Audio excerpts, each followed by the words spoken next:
Gavin Newsom just showed us the entire Democratic playbook for 2026. Give black voters symbolic gestures with one hand while snatching away actual material benefits with the other, then expect us to show up and vote anyway.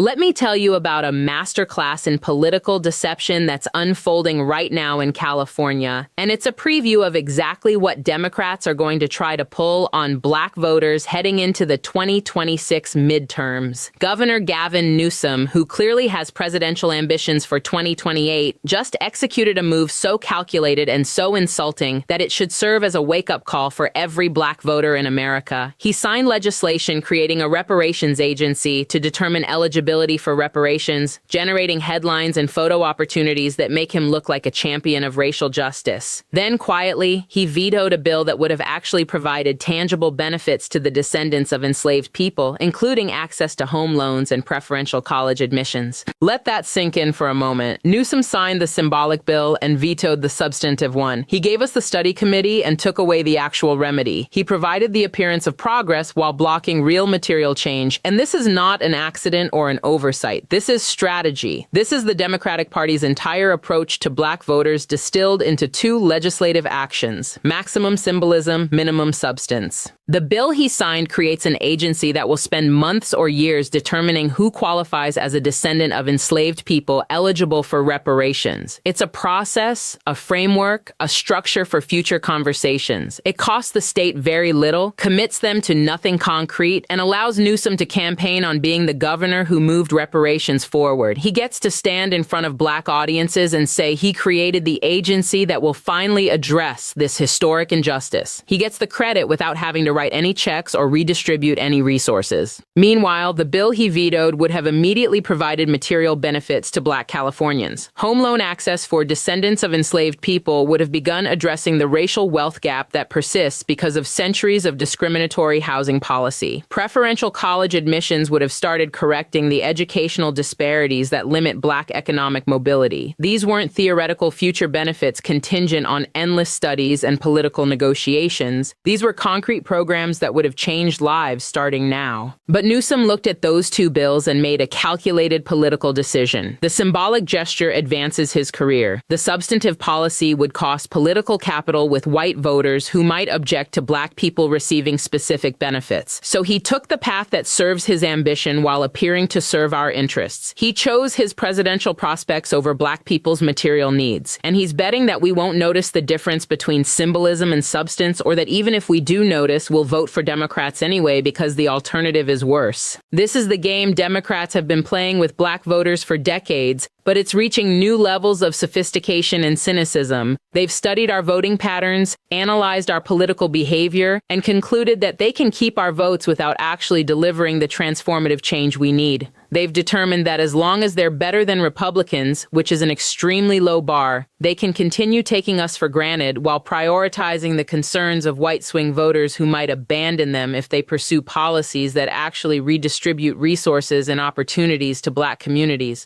Let's examine the psychology behind this strategy, because understanding it is essential to countering it. Democrats know that black voters are the most loyal constituency in their coalition. We vote Democratic at rates of 85 to 95% in most elections. We turn out in high numbers when we're motivated. We provide ground-level organizing, phone banking, door-knocking, and the grassroots energy that wins close races. We are essential to Democratic victories, particularly in swing states and competitive districts. But here's what they've also learned. Our loyalty has been relatively unconditional. We vote Democratic not because Democrats have delivered transformative change for our communities, but because Republicans actively work against our interests and sometimes our basic humanity. We're not voting for Democrats, we're voting against Republicans. And that distinction is crucial because it means Democrats don't have to earn our votes through policy achievements. They just have to be marginally less terrible than the alternative. This dynamic creates a perverse incentive structure where Democrats can ignore black policy priorities without electoral consequences while spending their political capital courting white moderate voters who might swing Republican. They can reject reparations, oppose defunding police, water water down criminal justice reform and maintain economic policies that perpetuate racial wealth gaps, all while knowing that black voters will still show up on Election Day because the Republican alternative is unacceptable. Newsom's move with these two bills is a perfect illustration of this calculation. The reparations agency gives him something to campaign on in black communities and in Democratic primaries where racial justice rhetoric plays well. It costs him nothing with white moderate voters because it's just a study, just a process, just a framework for future conversations. Nobody loses anything. Nobody has to give anything up. Nobody's taxes increase. Nobody's college admission slot goes to someone else. It's pure performance. But the bill providing actual benefits, that's different. That bill would have generated opposition from white Californians who believe they're disadvantaged by policies that specifically help black people. That bill would have given Republicans ammunition to attack Democrats for reverse racism and special treatment. That bill would have forced uncomfortable conversations about why descendants of enslaved people deserve preferential access to resources. So Newsom vetoed it, calculating that the political cost with white voters outweighed the political benefit with black voters, especially since black voters would likely continue supporting Democrats regardless. Now let's talk about what these specific provisions in the vetoed bill would have accomplished, because understanding what we lost is important. Home loan access for descendants of enslaved people would have directly addressed one of the primary mechanisms through which the racial wealth gap has been created and maintained. Home ownership is the single largest source of wealth for most American families. It's how you build equity, how you pass assets to your children, how you secure your retirement, how you access credit for education or business ventures. Black Americans have been systematically excluded from home ownership through slavery, through post-Civil War land theft, through redlining, through discriminatory lending practices, through predatory contracts, through every imaginable mechanism of exclusion. The result is that white families have median wealth roughly 10 times higher than black families, and that gap is primarily driven by home ownership disparities. A program providing preferential home loan access would have started correcting this injustice by making it easier for descendants of enslaved people to buy homes, build equity, and create generational wealth. Preferential college admissions would have addressed educational disparities that limit black economic mobility. Despite all the rhetoric about meritocracy and colorblind admissions, the reality is that college admissions already favor certain groups through legacy preferences, geographic diversity, athletic recruitment, and donor relationships. The system is absolutely not meritocratic. It's just that the preferences benefit white and wealthy students. Providing preferential admission to descendants of enslaved people would have created a counterbalance to these existing advantages and ensured that universities were actively working to increase black representation and opportunity. These weren't radical provisions. They weren't asking for anything that hasn't been provided to other groups throughout American history. Veterans received preferential home loans through the GI Bill, though black veterans were largely excluded from those benefits. Multiple ethnic groups have received preferential immigration treatment. Corporations receive billions in subsidies and tax breaks. The entire American system is built on preferential treatment for certain groups. Providing specific benefits to descendants of enslaved people is not special treatment.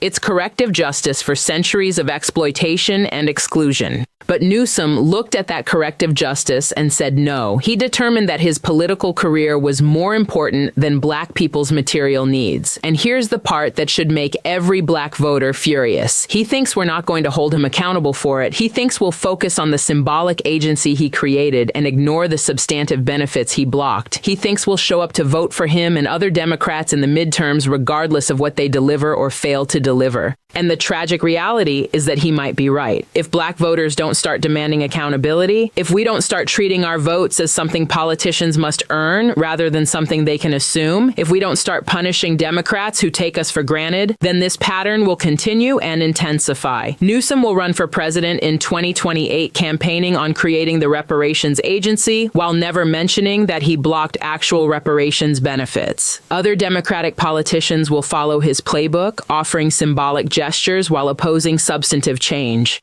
The midterm elections in 2026 are going to be a testing ground for this strategy. Democrats know they need high black voter turnout to hold the Senate and potentially retake the House. They're going to flood black communities with messaging about protecting democracy, fighting extremism, and advancing racial justice. They're going to show up in black churches, hold town halls in black neighborhoods, and make all the right rhetorical gestures. But we need to watch what they do, not what they say. We need to examine their actual policy positions, their actual voting records, their actual legislative priorities. We need to ask specific questions about what they've delivered and what they're committing to deliver. We need to make our votes contingent on material change, not just better rhetoric than Republicans. This means being strategic and sophisticated in how we engage with Democratic politicians. We cannot let them hide behind symbolic gestures. When they create a study commission, we ask when the actual remedies will be implemented. When they pass a resolution acknowledging historical injustice, we ask what resources they're allocating to address that injustice. When they show up asking for our votes, we present them with a specific list of policy deliverables and make clear that our support is contingent on their commitment to those policies.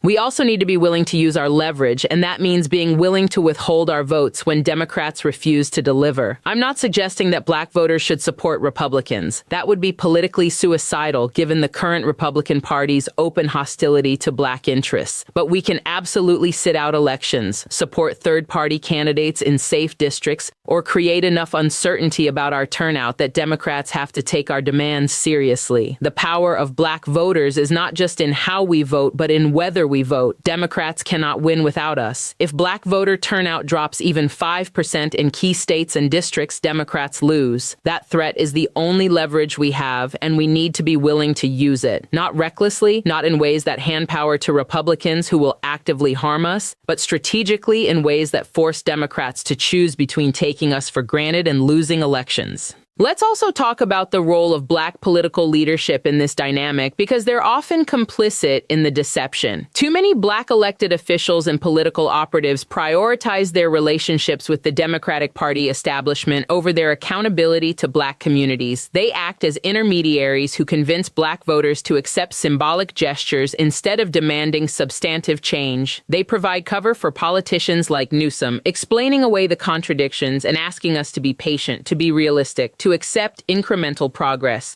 But incremental progress at this pace means another century before we achieve anything close to equity. We've been patient, we've been realistic, we've accepted incremental progress for generations, and the result is that the racial wealth gap is essentially unchanged, that black life expectancy is declining, that our children still attend underfunded schools, that our communities are still over-policed and under-resourced. At some point, patience becomes complicity in our own oppression. Black voters need to start holding black political leaders accountable as well. If they're not fighting for reparations, for police accountability, for educational equity, for healthcare justice, for economic empowerment, then they need to be replaced with leaders who will. The fact that someone is black does not automatically mean they're working in black people's interests. Some of the most effective defenders of the status quo are black politicians who have been absorbed into the establishment and now prioritize their career advancement over community transformation.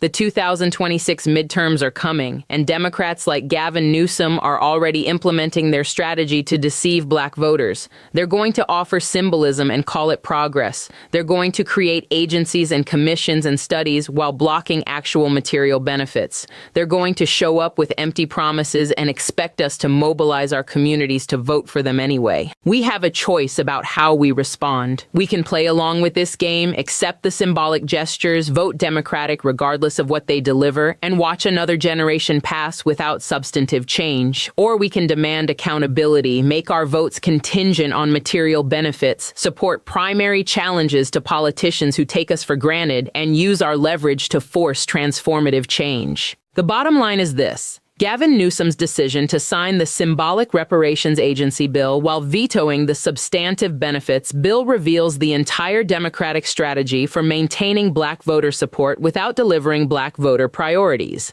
It's a strategy built on the assumption that we won't notice the difference between performance and policy, or that even if we notice, we won't have the courage to demand better. The question now is whether Black voters will prove that assumption wrong, whether we'll start holding Democrats accountable for their actions rather than their words, whether we'll finally treat our votes as something politicians must earn rather than something they can assume. The midterms will reveal whether we've learned to see through the deception or whether we're still willing to be played for fools by politicians who think symbolism is enough to secure our support while they block the substance we actually need.